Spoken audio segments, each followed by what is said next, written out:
السلام علیکم ورحمۃ اللہ وبرکاتہ۔ میں امید کرتی ہوں اسٹوڈنٹس آپ سب خیریت سے ہوں گے۔ آج ہم سٹارٹ کریں گے سورۃ الاحزاب، ٹھیک ہے۔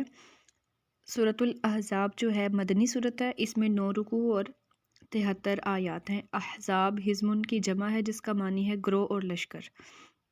اس صورت میں غزوہ احزاب کا تذکرہ ہے، اس وجہ سے اس صورت کا نام سورہ الاحزاب رکھا گیا، ٹھیک ہے۔ اور الاحزاب کا لفظ اس صورت کی آیت نمبر 20 میں موجود ہے۔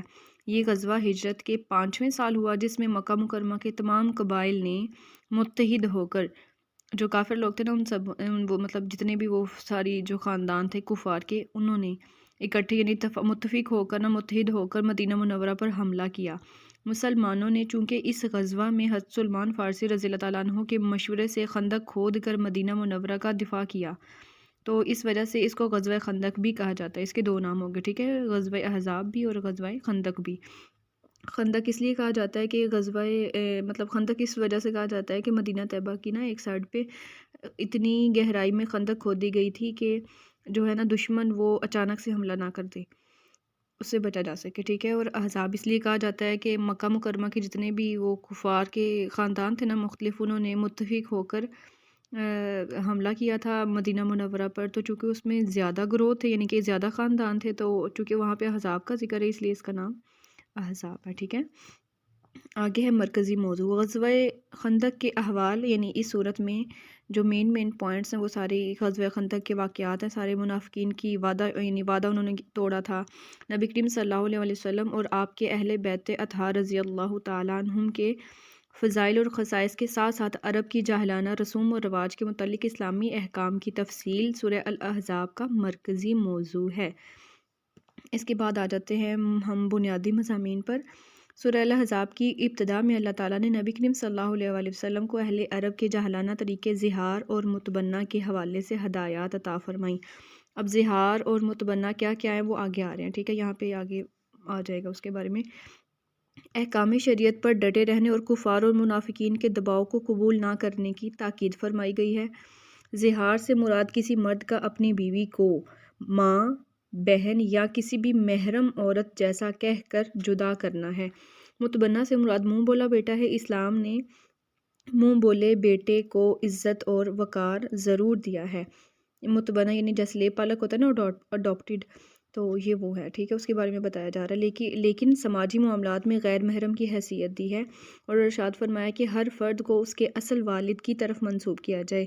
والد کا علم نہیں ہے تو والد کا علم نہ ہونے کی صورت میں دینی بھائی قرار دیا جائے۔ مزید فرمایا گیا کہ نبی کریم صلی اللہ علیہ وسلم مومنوں کے لیے ان کی جانوں سے بھی بڑھ کر ہیں، اور آپ صلی اللہ علیہ وسلم کی ازواج مطہرات رضی اللہ تعالیٰ عنہن مومنین کی مائیں ہیں۔ اس صورت میں رسول اللہ صلی اللہ علیہ وآلہ وسلم کی سیرت کے 2 اہم واقعات غزوہ احزاب اور غزوہ بنو قریظہ پر روشنی ڈالی گئی ہے۔ اس صورت میں بہت سے شرعی احکام بھی بیان کیے گئے ہیں، جس میں وراثت جو ہے اس کی تقسیم رشتے کی بنیاد پر ہوگی، نہ کہ اس اسلامی بھائی چارے کی بنیاد پر جی یہاں پہ ہم بات کر رہے تھے کہ جیسے میراث کی تقسیم رشتہ کی بنیاد پر ہوگی، یعنی کہ جو رشتے ہیں نا، خونی رشتے، اسی کی بنیاد پر ہوگی، نہ کہ اس اسلامی بھائی چارے کی بنیاد پر جو آپ صلی اللہ علیہ وآلہ وسلم نے انصار اور مہاجرین کے درمیان مواخات کی صورت میں قائم فرمایا تھا۔ یعنی آپ صلی اللہ علیہ وسلم نے مہاجر اور انصار کو بھائی بھائی بنا دیا تھا نا، تو اب ایسا نہیں تھا کہ جن کو آپس میں بھائی بنایا تھا وہ ایک دوسرے کی جو ہے جائیداد ہے، پراپرٹی ہے، اس میں وارث بن جائیں گے۔ یہی وجہ یہاں پہ بتا دیا گیا ہے کہ میراث جو ہے نا وہ اس کی تقسیم رشتے کی بنیاد پر ہوگی، نہ کہ اسلامی بھائی چارے کی بنیاد پر۔ اس صورت میں عورتوں کے لیے حجاب کا حکم دیا گیا ہے کہ جب گھر سے باہر نکلیں تو اپنے جسم پر چادر ڈال کر نکلا کریں۔ اس کے ساتھ ساتھ زمانہ جاہلیت کی رسموں کو ختم کیا گیا ہے۔ اور ایک یہ کہ کوئی شخص یہ پیچھے ہم نے پڑھا ہے یہاں پہ متبنہ کے بارے میں جو اوپر آ رہا تھا، زہار اور متبنہ دونوں کے بارے میں، یہاں پہ ہم نے متبنہ کے بارے میں پڑھ لیا، اب زہار کے بارے میں پڑھتے ہیں کہ کوئی شخص اپنی بیوی کو ماں، بہن یا کسی بھی محرم عورت جیسا کہہ کے اپنے سے جدا کرے۔ کسی بھی شخص کا یہ عمل جو ہے نا وہ زہار کہلاتا ہے۔ یہ اوپر بھی ہم نے پڑھا، یہ نیچے بھی پڑھا، ٹھیک ہے۔ تو یہ زہار چاہے آپ یہ ذہن میں رکھ لیں یا یہ والا جو ہے نا یہ لائن پوری یہ ذہن میں رکھ لیں، آپ کی اپنی مرضی ہے۔ دوسری یہ کہ اگر کوئی شخص کسی کو منہ بولا بیٹا بنا لیتا تو اس کی بیوی کو حقیقی بہو، اس رسم کو ختم کرنے کے لیے نبی کریم صلی اللہ علیہ وآلہ وسلم نے اللہ تعالیٰ کے حکم سے اپنے منہ بولے بیٹے جو حضرت زید رضی اللہ تعالیٰ عنہ تھے ان کی متعلقہ جو ہے جن حضرت زید رضی اللہ تعالیٰ عنہ نے اپنی بیوی کو طلاق دے دی تھی نا، متعلقہ کہتے ہیں جسے اپنے شوہر کی طرف سے طلاق مل گئی ہو، ٹھیک ہے، کہ متعلقہ حضرت زینب رضی اللہ تعالیٰ عنہ سے نکاح فرمایا۔ اس واقعہ کو منافقین نے غلط فہمی اور بدگمانی پیدا کرنے کا ذریعہ بنا لیا تو ان کی تردید کی گئی، یعنی ان کا رد کیا گیا۔ اس سورہ مبارکہ میں بارگاہ رسالت مآب خاتم النبیین صلی اللہ علیہ وآلہ وسلم میں حاضری کے آداب سکھائے گئے ہیں۔ ازواج مطہرات رضی اللہ تعالیٰ عنہن سے چیزیں طلب کرنے کا سلیقہ اور نبی کریم خاتم النبیین صلی اللہ علیہ وآلہ وسلم کے گھر کھانے کی دعوت میں شرکت کے آداب وغیرہ بیان کیے گئے ہیں۔ سورہ الاحزاب میں رسول اللہ صلی اللہ علیہ وآلہ وسلم کے ازواج مطہرات رضی اللہ تعالیٰ عنہن کو ارشاد فرمایا گیا ہے کہ ان کو قناعت اور توکل پر ہی قائم رہنا چاہیے، کیونکہ وہ عام عورتوں کی طرح نہیں ہے۔ ان کو رسول اللہ صلی اللہ علیہ وسلم کے حرم میں ہونے کا جو شرف عطا کیا گیا ہے یہ خود بہت بڑا اعزاز ہے۔ جب اہل بیت اطہار رضی اللہ تعالیٰ عنہم کی پاکیزگی سے متعلق آیات نازل ہوئیں تو آپ صلی اللہ علیہ وآلہ وسلم نے حضرت فاطمہ اور حضرت حسن حضرت حسین رضی اللہ تعالیٰ عنہم کو بلایا اور انہیں ایک چادر کے نیچے ڈھانپ لیا۔ حضرت علی رضی اللہ تعالیٰ عنہ آپ صلی اللہ علیہ وآلہ وسلم کی پیٹھ کے پیچھے تھے، آپ صلی اللہ علیہ وآلہ وسلم نے انہیں بھی چادر کے نیچے کر لیا اور پھر فرمایا، اے اللہ، یہ میرے اہل بیت ہیں، ان سے ناپاکی دور کر دے اور انہیں پوری طرح پاک اور صاف کر دے۔ اسلامی بحیثیت انسان مرد اور عورت میں کوئی امتیاز نہیں، دونوں اپنے اپنے دائرہ کار میں اہمیت کے حامل ہیں۔ دونوں کے حقوق اور فرائض کی ادائیگی کے اہتمام کے ساتھ زندگی کے ہر میدان میں خصوصاً سماج اور معاشرے کا حسن باقی رہتا ہے، یعنی مرد جو ہے وہ باہر کے سارے کام کرتا ہے اور جو عورت ہے وہ گھر کے اندر رہ کے چار دیواری میں اپنے سارے کام سر انجام دیتی ہے، ضرورت کے تحت تو وہ بھی نکل سکتی ہے۔ معاشرے کا حسن باقی رہتا ہے۔ اس صورت میں متعدد صفات بیان کر کے واضح کیا گیا ہے کہ مرد اور عورت میں جو بھی ان صفات کا حامل ہوگا اس کو پورا پورا اجر عطا کیا جائے گا۔ اس زمن میں مرد اور عورت میں کوئی امتیاز نہیں، یہ نہیں کہ مرد اگر کام کر رہا ہے تو اسے ہی ثواب ملے گا اور عورت وہ کام کرے گی تو نہیں ملے گا، ایسا نہیں ہے۔